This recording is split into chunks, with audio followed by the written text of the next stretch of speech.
तो कल की क्लास में हमने नया टॉपिक स्टार्ट करा था, क्या करा था? Complex number. सबसे पहले हमने सीखा था कि भाई इमेजिनरी नंबर क्यों बने, क्यों बने पता है ना तुम्हें? अब पता है ना, कोई मार्केट में जाओगे पूछेगा तो बता दोगे ना? तो उसके बाद पूछेगा, पूछ लेगा, तुम सब्जी लेने जाओगे, ऐसे घूमने जाओगे तो हो सकता है पूछ सकता है। क्यों? क्यों कॉम्प्लेक्स नंबर में का नॉलेज होने वाले सब्जी बेच सकते हैं। तुम लोग लाइक क्या करोगे फ्यूचर में? मजाक कर रहा हूँ, लीव इट। कॉम्प्लेक्स नंबर की डेफिनेशन सीखी थी क्या? z equal to x plus iota by x y होना चाहिए रियल नंबर। आयोटा बोले तो अंडर रूट -1। उसके बाद हमने क्या सीखा था, बोलो? पोलर फॉर्म सीखी थी कॉम्प्लेक्स नंबर की, उसमें एक्सपोनेंशियल वाला z equal to x plus iota y, x equal to r cos theta, y equal to r sine theta. Value put करी थी, आर कॉमन लिया था, cos theta plus iota sine theta e की power iota theta. और इसकी क्या होगी complex number की पोलर फॉर्म? r ई की power iota theta. Theta equal to tan inverse y upon x, x equal to r cos theta, y equal to r sine theta. याद रखना, काम आएगा। इंपॉर्टेंट प्रॉपर्टीज, सबसे पहले z equal to हम let कर रहे हैं x प्लस आयोटा वाई, उसके बाद उसका कॉन्जुगेट क्या होता है? z बार होता है x माइनस आयोटा वाई, ठीक है? और z प्लस z बार 2x, z माइनस z बार 2 आयोटा वाई। x को r e z भी बोल सकते हैं, z का रियल पार्ट, y को z का इमेजनरी पार्ट बोल सकते हैं। उसके बाद z1 प्लस z2 का यदि हम लेंगे कॉन्जुगेट तो क्या होगा? Z1 प्लस Z2 के ऊपर बार लगा दोगे तो क्या होगा? Z1 बार प्लस Z2 बार। Z1 माइनस Z2 के ऊपर बार लगा दोगे तो Z1 बार माइनस Z2 बार। Z1 अपॉन Z2 के ऊपर बार लगा दोगे तो Z1 bar upon Z2 bar हो जाएगा, provided that Z2 should not be equal to 0। उसके बाद हमने क्या सीखा था? मॉड्यूलस Z क्या होता है? Under root x square plus y square होता है। Modulus Z equals to modulus minus Z equals to modulus iota z equals to, समझ गए ना, equals to modulus z bar, सबका सेम होता है, ठीक है? और हमने एक सीखा था z1 प्लस z2 का मॉड्यूलस है less than equal to modulus z1 plus modulus z2। z1 minus z2 का मॉड्यूलस है less than equal to modulus z1 plus modulus z2। Is that clear? z1 plus z2 है greater than equals to modulus z1 minus modulus z2। z1 minus z2 का modulus है greater than equals to modulus z1 minus modulus z2। Is that clear? और x है वो हमेशा छोटा होगा modulus z से। क्यों? x तो x है, मॉड्यूलस z के under root x square plus y square होगा। y होगा हमेशा वो क्या होगा? छोटा होगा या इक्वल टू भी हो सकता है किसके? Modulus z। यहां तक किसी को दिक्कत, किसी को कोई परेशानी? बेसिक प्रॉपर्टी है। आज हमारे सीरियस डील स्टार्ट हो रही है फंक्शन ऑफ कॉम्प्लेक्स वेरिएबल। उसके बाद हम क्या पढ़ेंगे? सिंगल वैल्यूड फंक्शन और मल्टी वैल्यूड फंक्शन। उसके बाद डिफरेंशिएबिलिटी, कंटिन्यूटी पढ़ेंगे, उसके बाद डिफरेंशिएबिलिटी पढ़ेंगे, उसके बाद एनालिटिक फंक्शन पढ़ेंगे, एनालिटिक फंक्शन के बाद उस पर क्वेश्चन करेंगे, उसके बाद वो नेसेसरी एंड सफिशिएंट वाली कंडीशन है। आई थिंक वहां तक आज नहीं पहुंचेंगे। चलो स्टार्ट कर दें। तो सबसे पहले ये कोई आपका क्वेश्चन नहीं आएगा आपका इससे, but you should know this, definition में ये वर्ड आएंगे तो आपको उनका अंडरस्टैंडिंग होना चाहिए। तो पहला क्या स्टेटमेंट था मेरा? Function of complex variable, function of complex variable, सम्मिश्र चर का फलन।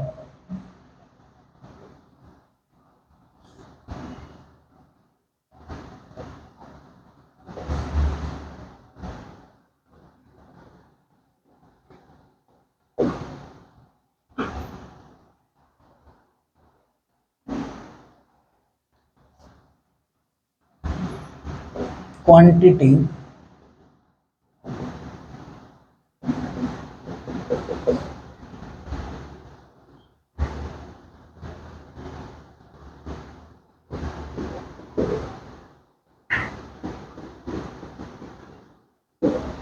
Independent.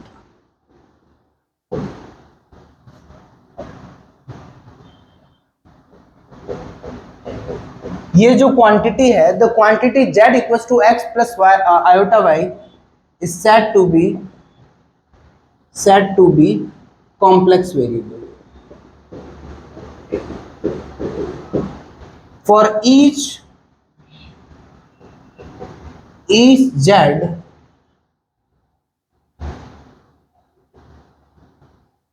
if we have one or more than one value of more than one value of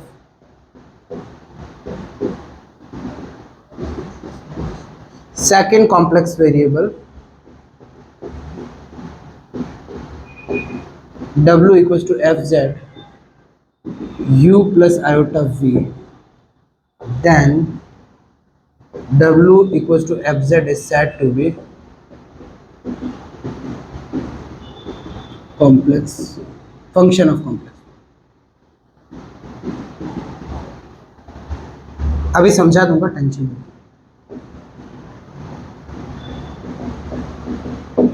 अब देखो, पहले तो बताओ इंडिपेंडेंट वाला क्या मतलब है। एक कोई संख्या है, क्वांटिटी है z equal to x plus iota y, यहाँ पे x और y क्या है, इंडिपेंडेंट वेरिएबल है। क्यों? x और y पुट करोगे z मिलेगा, z डिपेंडेंट है और ये क्या है, इंडिपेंडेंट है। ठीक है, ये दोनों इंडिपेंडेंट, ये डिपेंडेंट। तो यहाँ आपका ये तो ब्रैकेट में लिखा हुआ है, जो ये quantity is said to be complex variable. ठीक है, कॉम्प्लेक्स वेरिएबल क्यों है? क्योंकि x और y दो वेरिएबल यहाँ पुट करोगे तो कॉम्प्लेक्स वेरिएबल हुआ। तो यहाँ पे फॉर ईच z, हर एक इस z के लिए, इफ वी हैव वन और मोर देन वैल्यू वन और more than one value of second complex variable, इसकी हर एक वैल्यू के लिए एक सेकंड कॉम्प्लेक्स वेरिएबल आ रहा है, जो ये है। मतलब क्या हुआ, आपका जो w equals to F z है, ये क्या होगा, ये मैंने लिखा है u आयोटा v, तो यहाँ पे ये ऐसे होगा कि जो ये सेकंड u है ना और ये v है, ये दोनों ही आपके क्या होंगे, कॉम्प्लेक्स वेरिएबल ही होंगे। मेरी बात समझे या नहीं समझे? एक ये कोई क्वांटिटी है, इस फंक्शन में क्या है, z पुट होगा। मेरी बात समझ रहे हो?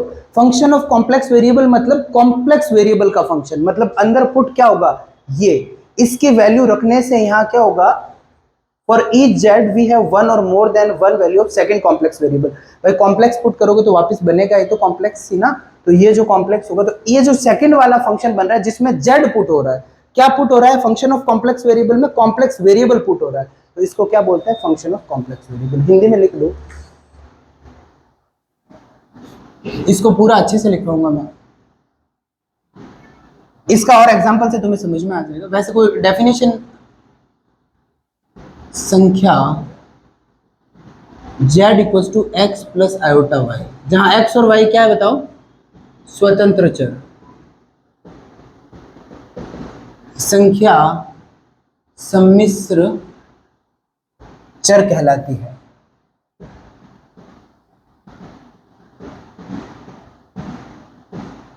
प्रत्येक z के लिए, इसकी जगह आप कॉम्प्लेक्स वेरिएबल भी लिख सकते हो, z के लिए प्राप्त दूसरी सम्मिश्र संख्या, दूसरा सम्मिश्र चर, सम्मिश्र चर के एक या एक से अधिक मान प्राप्त होने वाला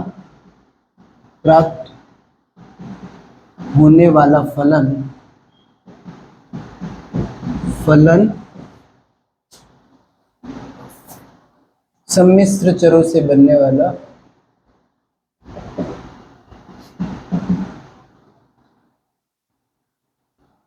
W equal to l said to be function of, हाँ, सम्मिश्र चरों से बनने वाला फलन कहलाता है। यहां से देखो W इक्वल टू क्या हो जाएगा, एफ जेड हो जाएगा, इसको लिखो u प्लस आयोटा v, और यहाँ पुट u भी क्या है, x कोमा y, और यहाँ आयोटा v भी क्या है, x comma y। x comma y को मैंने क्या कहा, कॉम्प्लेक्स क्वांटिटी होती है, उसको z को क्या लिखते हैं, एक तो ये हो गया, जैसे मैंने बोला ना z equal to x plus iota y, इसको ऐसे भी लिख सकते हैं x कोमा, इसका मतलब है रियल पार्ट, इसका मतलब है इमेजिनरी पार्ट। मेरा मतलब है u में भी यहाँ z ही पुट हो रहा है, v में भी यहाँ z ही पुट हो रहा है। Is that clear? तो जो फंक्शन है जिसमें z पुट हो उसको क्या बोलते हैं बताओ? Function of complex variable. कौन सा फंक्शन? जिसमें कॉम्प्लेक्स वेरिएबल पुट हो, मतलब अंदर क्या लिखेंगे, जैसे अपन का पॉलिनोमियल का फंक्शन क्या होता है, x square plus 2x plus 3, ये हो जाएगा Z square plus 2z plus 3। मेरी बात समझ? That's it. Is that clear? मेरी बात समझ रहे हो नहीं समझ रहे हो? तो इसका एग्जांपल हो गया, जैसे आपका हो गया w equal to F z, ये आपका हो गया ये जेड स्क्वायर प्लस 3z हो गया, और ये आपका हो गया जैसे ये z प्लस 2z हो गया, 2 आयोटा z हो गया। तो यहाँ ये आपका u हो गया, ये क्या हो गया, v हो गया। मेरी बात समझे? इसमें सिर्फ आपको z लिखेगा। अब देखो यहाँ पे हर एक चीज का मतलब है। यहाँ पे मैंने लिखा for each z we have one और मोर देन वन वैल्यू। तो ये होता है सिंगल वैल्यूड फंक्शन और मल्टी वैल्यूड फंक्शन। एक मान फलन और सिंगल वैल्यूड फंक्शन और मल्टी वैल्यूड फंक्शन, दोनों सेम ही डेफिनेशन में लिखा दूंगा।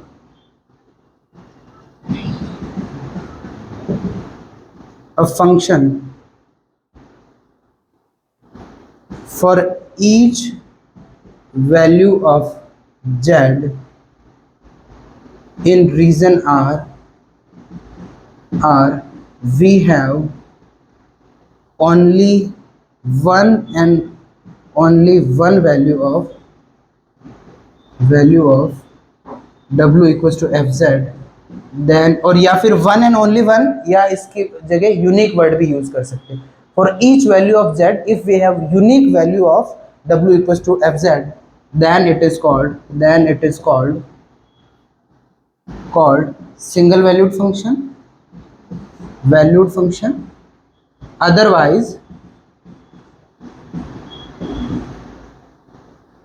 Otherwise it is multi valued. इसका क्या मतलब हुआ भाई? मल्टी वैल्यू, मतलब ये सिंगल वैल्यूज नहीं होगा तो क्या हो जाएगा, मल्टी वैल्यूड हो जाएगा। मेरी बात समझे ना? सिंगल वैल्यूड का मतलब एक z के लिए फंक्शन की वैल्यू क्या होगी, एक ही होगी, और मल्टी वैल्यूड क्या होगा, सिंगल वैल्यूड नहीं होगा तो क्या हो जाएगा, वो मल्टी वैल्यूड हो जाएगा। Is that clear? इरेज कर दूं वो वाला, जल्दी फोटो ले लो इसका। हिंदी में क्या हो जाएगा, किसी क्षेत्र R में z के प्रत्येक मान पे यदि फलन w equals to F z का एक ही मान प्राप्त हो तो इसको एक मान फलन कहते हैं, अन्यथा इसको अधिक मान फलन कहते हैं, बहुमान। एक मान फलन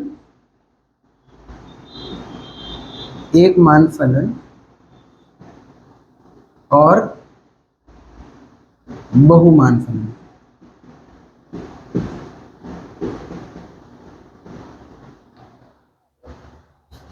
किसी क्षेत्र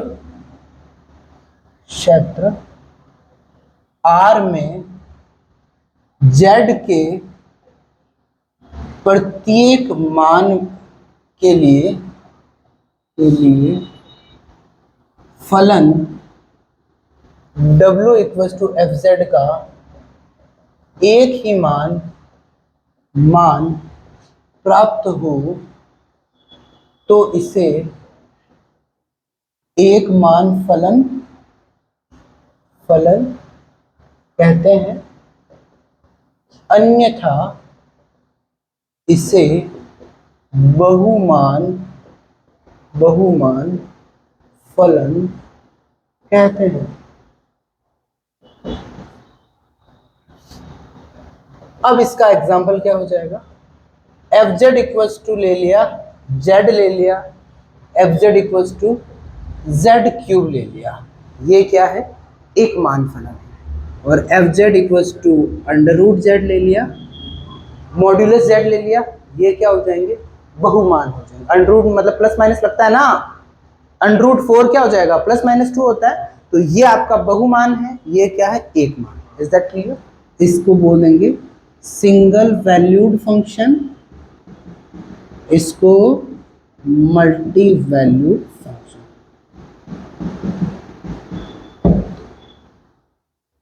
कंटिन्यूटी की डेफिनेशन पढ़ते हैं, ये वर्ड आपके सिलेबस में आया हुआ है, ठीक है। कंटिन्यूटी वर्ड ये आपके कॉम्प्लेक्स के सिलेबस में ये वर्ड आया हुआ है, डिफरेंशिएबिलिटी भी वर्ड आया हुआ है, एनालिटिक फंक्शन भी वर्ड आया हुआ है। तो कंटिन्यूटी,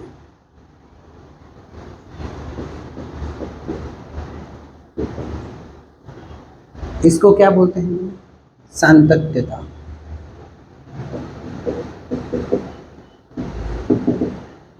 ये किसकी चेक करते हैं?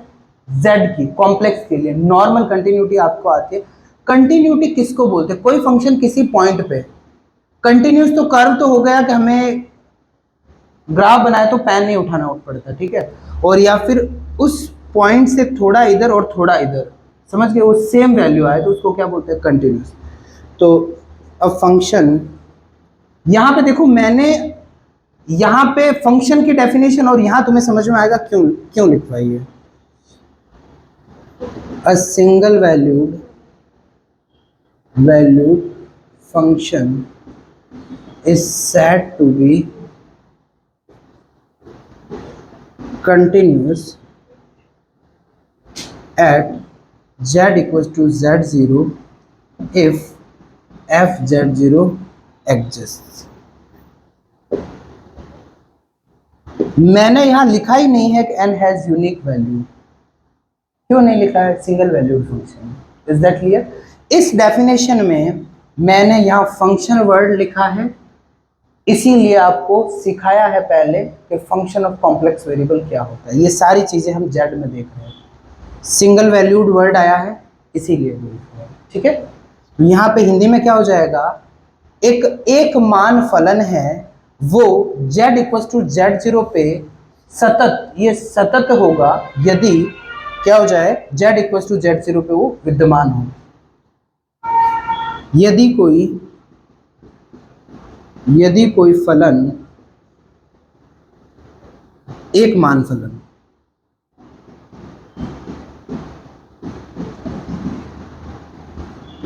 z इक्वल टू z0 पर विद्यमान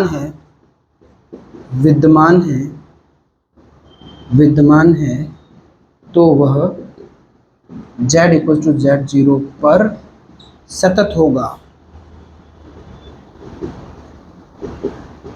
इसका मैथमेटिकल लिखो तो ये लिख दो, limit z tending to z0 fz। ये क्या होगा? fz0, ये क्या होना चाहिए? एग्जिस्ट होना चाहिए। बस ये याद कर लोगे तो भी डेफिनेशन बना दो। Limit z tending to z0 fz, यहाँ z0 पुट कर दिया, ये एग्जिस्ट हो जाएगा।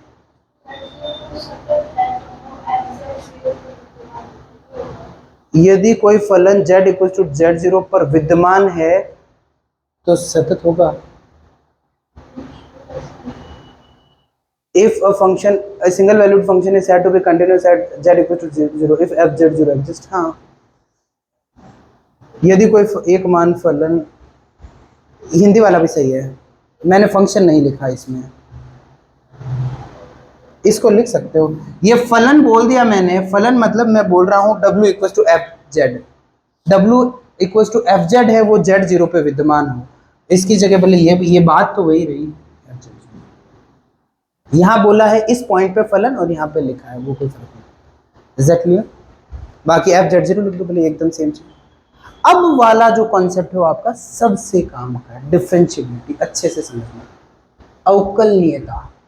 ये कंटिन्यूटी किसकी देखी जा रही है? ये कॉम्प्लेक्स में देखी जाती है, और चीजें तो सेम ही है, कंटिन्यूटी तो वही है, बट कॉम्प्लेक्स के रेफरेंस में देख रहे हैं।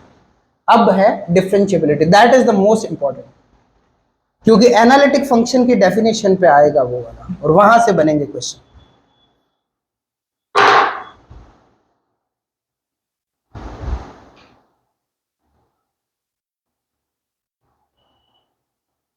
प्रॉपर्टीज याद कर लेना, लिखा ही है उसका मतलब है, एक भी ऐसी नहीं होगी जो काम नहीं आएगी। वो याद करोगे तुम्हें पढ़ने में मजा आएगा। अब देखो डिफरेंशिएबिलिटी, इसको हिंदी में लिख देना, डिफरेंशिएबिलिटी हिंदी में क्या हो जाएगा? ये अवकलनीयता। इसको थोड़ा अच्छे से अपन डेराइव करेंगे। वैसे अपन को पता है कि डिफरेंशिएबिलिटी क्या होती है, क्या होता है रे भाई, थोड़ा सा मैं बता देता हूँ, कॉपी के साइड में लिख देना। एफ डैश एक्स या फिर ये y equals to f x हो तो इसको dy बाई डी एक्स भी बोलते हैं। ये क्या होता है, limit h tending to 0 f x plus h minus f x upon h. dy by d x क्या है, change in y over change in x। यहाँ पे एक्स वाई की जगह क्या हो रहा है, z रिप्लेस हो रहा है, तो चेंज इन z फंक्शन वाला z, समझ गए ना। यहाँ पे देखो ये क्या है, y equal to f x है, तो चेंज क्या हो गया, एक x प्लस एच माइनस, इसमें क्या होगा, x की जगह क्या है, z का फंक्शन है, तो यहाँ क्या होगा, w इक्वल टू क्या है, एफ जेड है, और दूसरा ये हो गया f, एक ले लो z प्लस डेल z और माइनस एफ जेड ले लो, और नीचे चेंज इन z, ये हो जाएगा लिमिट डेल z। मेरी बात समझे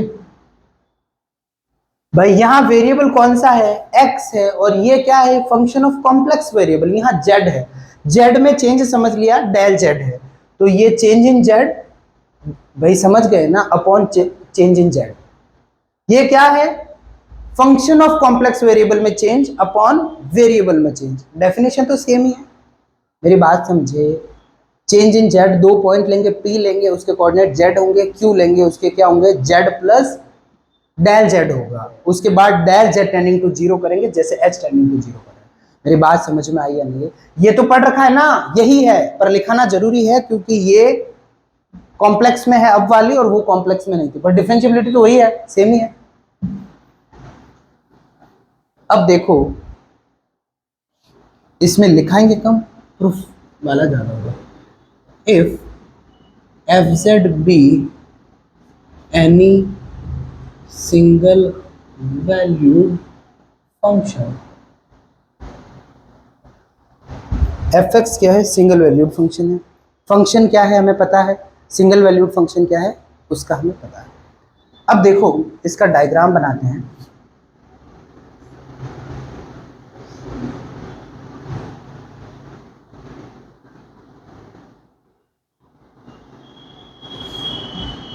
ये क्या हो गया, ओरिजिन, ये क्या, कौन सी एक्सिस है ये, x को अब कुछ दिन x नहीं बोलना है, आर ई जेड बोलना है, x क्या है, z का रियल पार्ट, ये क्या है, ये तुम आदत रखो, ठीक है, इमेजिनरी पार्ट है z का। इसका मतलब यहां से तुम्हें पता है कि x प्लस आयोटा y है ना, x z का रियल पार्ट, y क्या है, इमेजिनरी पार्ट, मतलब z plus x y, z plus iota y है ना, तो इस पॉइंट को प्लॉट कर सकते हैं x कोमा y। समझ में आया। Every complex number can be expressed in complex plane, every point on in a complex plane can be expressed as a complex number. Is that clear. यहां हमने कोई पॉइंट लिया है क्या, p, कौन सा पॉइंट लिया बताओ, p लिया है, उसके कोऑर्डिनेट हो गए p, ये z ले लिया, ये कोई पॉइंट ले लिया है क्या, q, q के कोऑर्डिनेट क्या ले लिए, z प्लस डेल z। मेरी बात समझ में आई, समझ में आई या नहीं है। यदि मैं पॉइंट ले रहा हूं p तो, और दूसरा पॉइंट ले लिया क्या, q, पहले तो मुझे बताओ डेल z क्या होगा, ये साइड में, ठीक, जो मैं इधर लिखता हूं तुम भी साइड में लिखना, z इक्वल टू क्या होता है, x plus iota y. Del z का क्या मतलब है, change in z, change in z मतलब change in x, change in y, तो डेल z आपका होगा del x iota del y। यदि p को मैंने z लिखा है, और z मतलब ये क्या है, यहां से यहां तक की डिस्टेंस कितनी है, x है, और यहां से यहां तक की कितनी है, y है। Is that clear. यदि मैं p को लिख रहा हूं क्या, z, और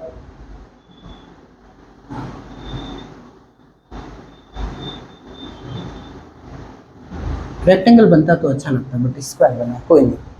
अब देखो p क्या है, ये x कोमा y तो है, और इसके कोऑर्डिनेट x कोमा y में ये क्या है, z प्लस डेल z है, z प्लस डेल जेड है, तो यहाँ क्या होगा x प्लस डेल एक्स और ये iota y plus del y, तो ये क्या है x plus del x comma y plus del Y.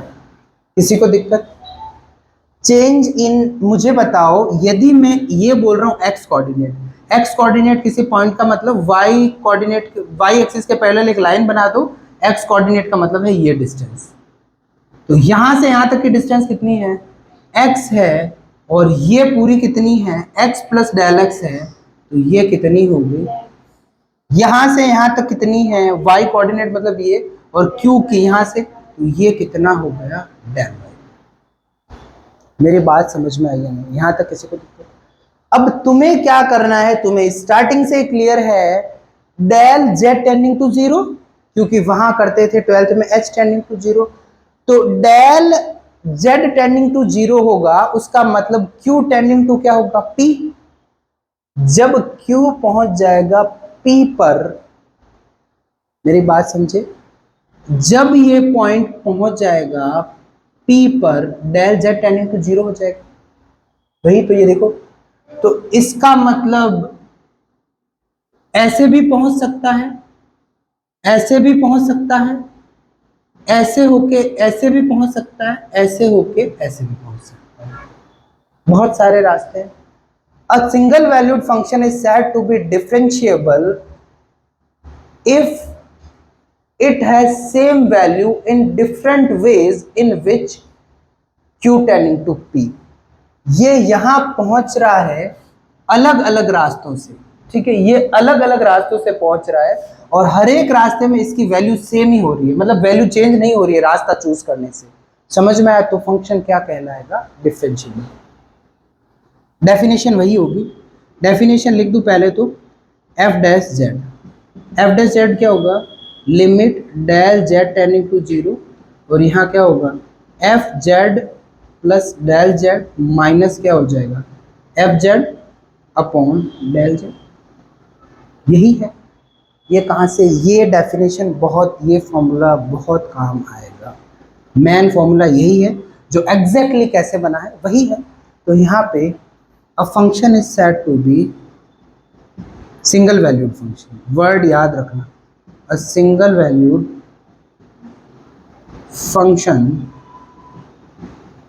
fz is said to be differentiable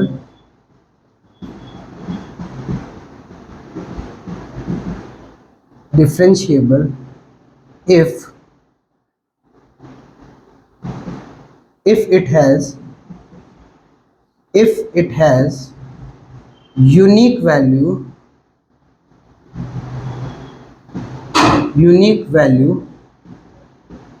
in different ways in which del Z tending to zero. कोई एक मान फलन है वो अवकलनीय कहलाएगा यदि उसका केवल एक ही मान प्राप्त हो अलग अलग रास्तों से, जिसमें z क्या हो रहा है, जीरो। इसको रेज कर लो।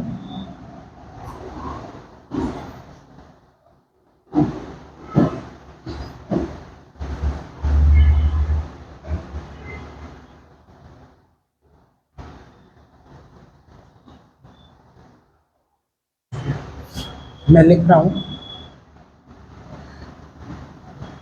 एक मान फलन एफ जेड अवकलनीय कहलाएगा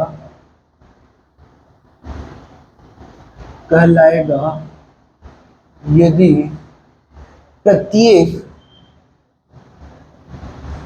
del Z tending to zero से फलन का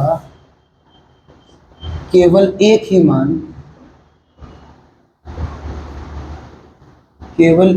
मान प्राप्त हो। यदि आपका ये डेफिनेशन आएगा, और if you write down this, कोई भी मार्क्स नहीं कटेंगे, यहाँ पूरा मैंने डिस्क्राइब कर दिया है अलग अलग रास्ते दिखा के। ये अलोंग द रियल एक्सिस होगा, ये अलोंग द इमेजिनरी एक्सिस होगा। इसको पर्टिकुलर बोला जाएगा अलोंग द रियल एक्सिस और इसको अलोंग द इमेजिनरी एक्सिस। अब डेफिनेशन लिख दे, एक क्वेश्चन कर लेता हूं फिर एनालिटिक पे।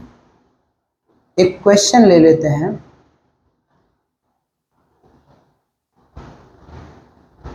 पॉलिनोमियल का ले लेते हैं। चलो एक क्वेश्चन ले लेता हूं मैं पहले, आपकी डिफरेंशिएबिलिटी और ज्यादा क्लियर हो जाएगी इससे। इस पे लेता हूं। प्रूव दैट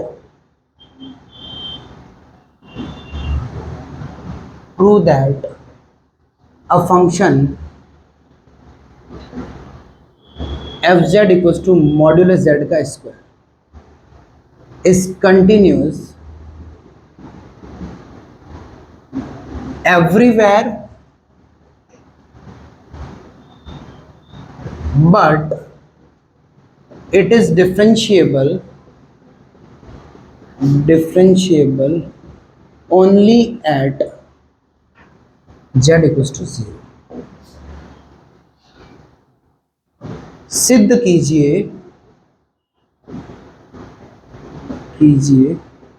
फलन fz equals to modulus z square हर जगह का क्या मतलब हो गया, पूरे रियल नंबर के लिए हर जगह सतत है तथा सिर्फ z इक्वल्स टू 0 के लिए, सिर्फ z इक्वल्स टू 0 के लिए ही अवकलनीय है।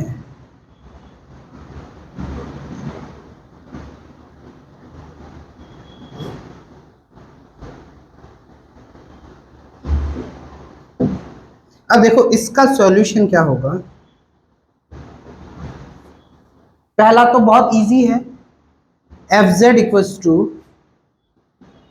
मॉडुलस z का स्क्वायर है। कल की क्लास में मैंने एक फॉर्मूला लिखवाया था, मॉडुलस z क्या था, under root x square plus y square, इसका हो जाएगा x square plus y square.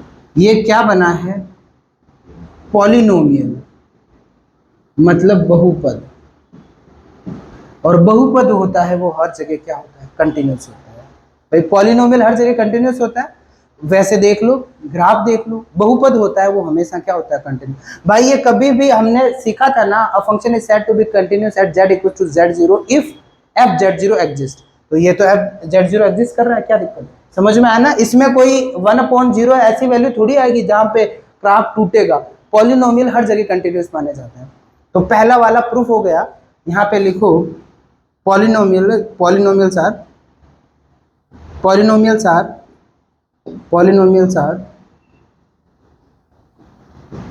Are continuous everywhere.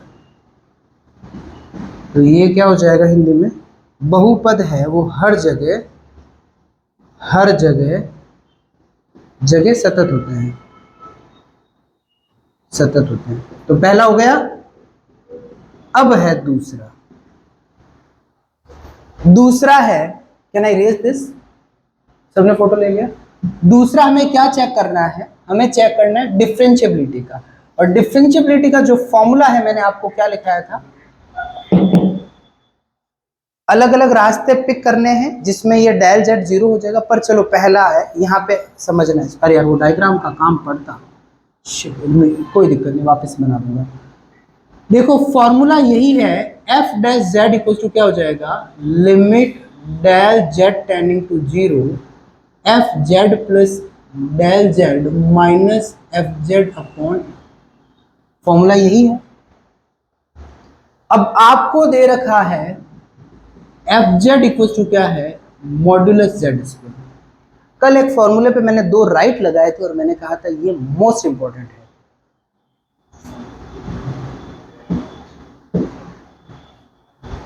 लिख सकता हूं, ठीक है। और यू देखो तो z का मतलब है x plus iota y, z bar का मतलब है x minus iota y, a square minus b square बनाओगे तो भी ये बन जाएगा, मैंने प्रूफ कर दिया। तो यहाँ पे, और दूसरा f Z plus del z क्या हो जाएगा, ये मॉड्यूलस के अंदर जेड की जगह क्या हो जाएगा, डेल, इसका स्क्वायर हो जाएगा। तो देखो इसको भी क्या लिख दो आप, z plus del z, z plus del z का मॉड्यूलस, यही करा हमने, बस जेड की जगह ये रिप्लेस कर दिया। अब आपको ये भी हमने कल लिखा होगा, Z1 प्लस Z2 के ऊपर बार होता है तो Z1 बार प्लस Z2 बार होता है। तो यहाँ पे क्या हो जाएगा, ये Z, इसकी वैल्यू क्या हो जाएगी, Z प्लस डेल जेड, और यहाँ क्या होगा, इसको सॉल्व करोगे तो Z बार प्लस क्या हो जाएगा, Z बार डेल जेड, देखो इसको इससे Z बार डेल जेड, आगे पीछे का कोई फर्क नहीं पड़ता, और ये Z डेल जेड बार, और ये क्या हो जाएगा, डेल जेड बार, 4 टर्म्स बनेगी। इसको फॉर्मूले में पुट कर दो, limit del Z tending to 0, यहाँ क्या हो जाएगा, जेड बार से कैंसिल हो जाएगा, देखो इसकी वैल्यू क्या है, जेड बार, और ये जेड बार क्या हो जाएगा, कैंसिल हो जाएगा। मेरी बात समझ रहे हो ना, इसमें ये जेड बार है, माइनस एफ जेड में जेड, समझ गया ना, 3 वैल्यू मिलेगी ऊपर, क्या एक तो मिलेगा z bar del z, z del z bar, और तीसरी वैल्यू डेल जेड, और यहाँ क्या हो जाएगा,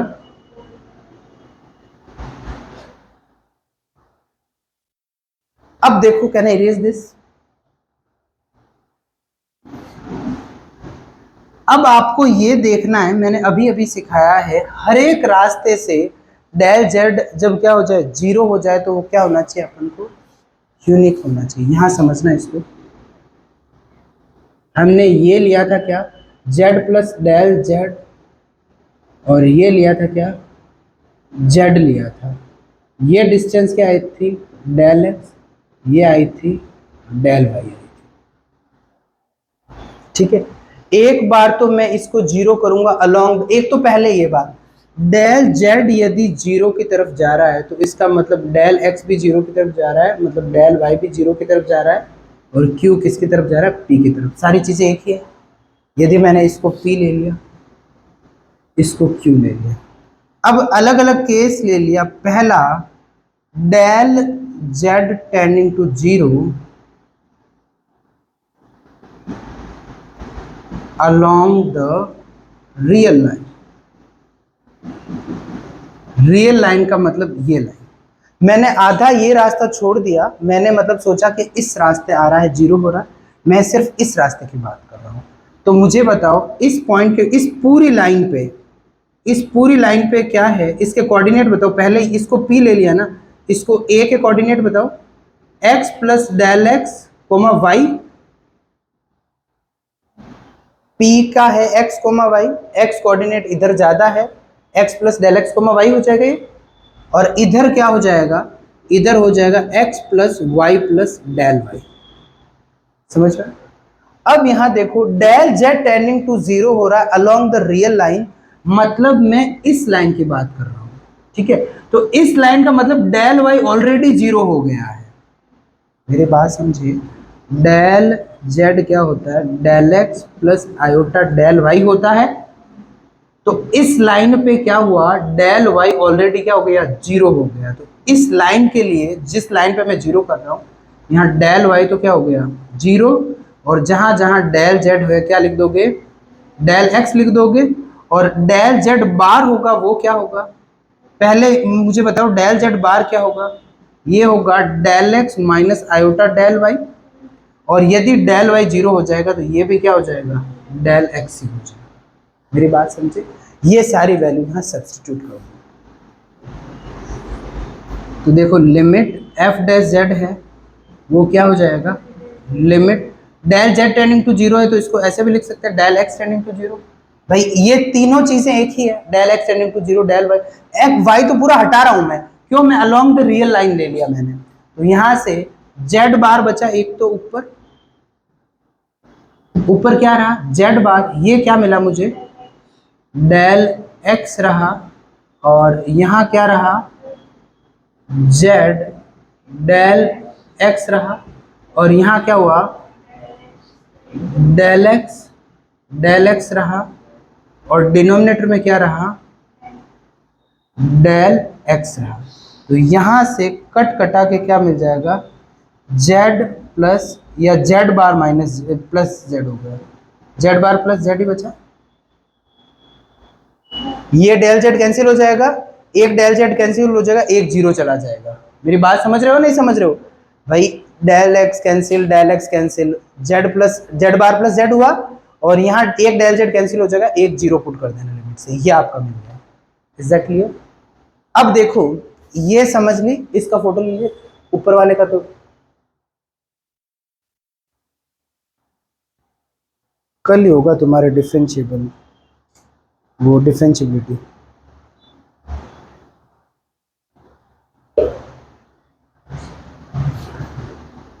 अब देखो नेक्स्ट करते हैं इसका दूसरा पार्ट। अब क्या करा हमने, अलोंग रियल और इमेजिनरी इसलिए लिया कि हम इन दो एक्सेस को जानते हैं अच्छे से, समझ गए ना। दूसरा लिया हमने del Z tending to zero along imaginary axis, मतलब काल्पनिक अक्ष के परित हो गया। तो अब मुझे बताओ यहां से डेल जेड क्या होता है, del x plus iota del y, del z bar क्या होगा, डेल एक्स बार का मतलब कॉन्जुगेट होता है, तुम्हें कल सिखाया था, आयोटा की जगह माइनस आयोटा पुट करना, ठीक है। अब देखो इमेजिनरी एक्सिस का मतलब है ये, तो इस पूरी पे क्या है, at imaginary axis del X तो क्या है पूरी पे जीरो ही है डेल एक्स, तो यहां से डेल जेड क्या हो जाएगा बताओ, आयोटा डेल वाई, क्या होगा बताओ, आयोटा डेल वाई हो जाएगा, डेल जेड बार क्या हो जाएगा, माइनस का आयोटा डेल। अब क्योंकि डेल एक्स पूरा जीरो है, तो del Z tending to zero की जगह अब क्या लो, del Y tending to zero लो, क्योंकि डेल एक्स तो ऑलरेडी मैंने इस एक्सिस पे ले लिया तो जीरो ही है। तो यहां से आपका क्या बन जाएगा, F dash Z limit del Y tending to zero, बातें नहीं, और यहां क्या हो जाएगा, एक सेकेंड, ये वाला यहां एक तो रहा क्या, जेड बार, और डेल जेड की वैल्यू क्या है, आयोटा डेल वाई, और एक रहा जेड, जेड के पास किसकी वैल्यू है, माइनस आयोटा डेल वाई, और यहाँ क्या हो जाएगा, आयोटा स्क्वायर हो जाएगा डेल वाई, दो आयोटा है, आयोटा स्क्वायर हो जाएगा, नेगेटिव वन ले लिया मैंने, या लिख दो आयोटा स्क्वायर।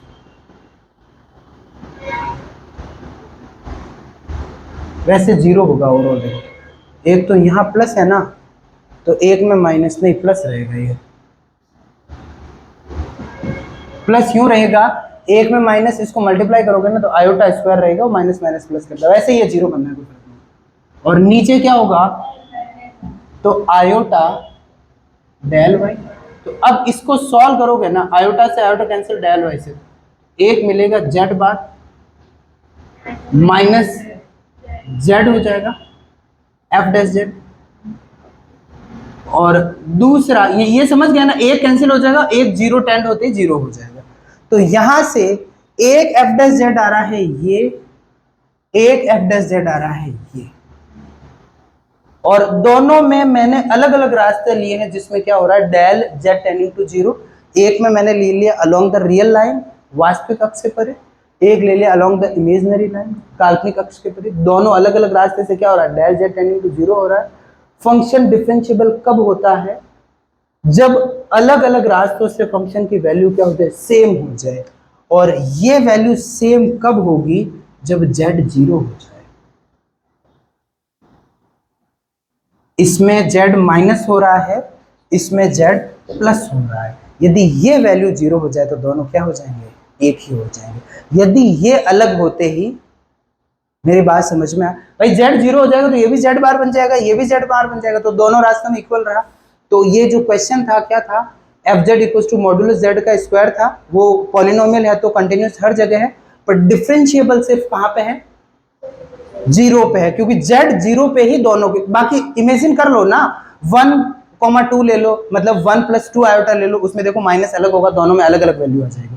तुम्हें यदि कोई दिक्कत हो तुम एक बार सोच लिया करो, जेड ले लो 1 + 2 आयोटा और उसमें देख लो जेड बाहर निकाल दो और दोनों अलग आएगी। सिर्फ जेड इक्वल टू जीरो लोगे तभी दोनों क्या होंगे, सेम। यहाँ तक किसी को दिक्कत क्लियर है? आज हमने क्या पढ़ा था? हमने सबसे पहले फंक्शन ऑफ कॉम्प्लेक्स वेरिएबल पढ़ा, बाकी सारी चीजें साइड में है। कॉम्प्लेक्स वेरिएबल का फंक्शन है, मतलब पुट क्या होगा, जेड, कॉम्प्लेक्स नंबर ही पुट होगा, मतलब F Z, W equal to F Z, Z Z दिखेगा, देखा ना फंक्शन हमने, मॉड्यूलस जेड, ऐसी चीजें दिखेगी। कोई फंक्शन किसी पॉइंट पे यदि सिंगल वैल्यूड फंक्शन है, किसी पॉइंट पे एग्जिस्ट करता है तो क्या हो जाएगा, उस पर कंटिन्यूस हो जाएगा। डिफरेंशिएबिलिटी का मेन फॉर्मूला याद रखना, F dash Z equal to limit del Z tending to zero F Z plus del Z minus F Z upon del Z. और ये डिफरेंशिएबल कब होगा, हर एक रास्ता जिसमें डेल जेड जीरो हो रहा है, फंक्शन यदि यूनिक आए तो वो क्या हो जाएगा उस पॉइंट पे, डिफरेंशिएबल। किसी को दिक्कत यहाँ तक, कोई परेशानी? डिफरेंशिएबिलिटी का चलो एक दो कोई और इंपॉर्टेंट लिंक पढ़ देते हैं। कोई फंक्शन किसी पॉइंट, या चलो छोड़ो क्वेश्चन में उस पे ही है, वो बीच में ही बना दूंगा। कुछ चीजें हैं जो क्वेश्चंस में काम आएगी, वहां बीच में बता दूंगा। चलो ठीक है, बाकी करो।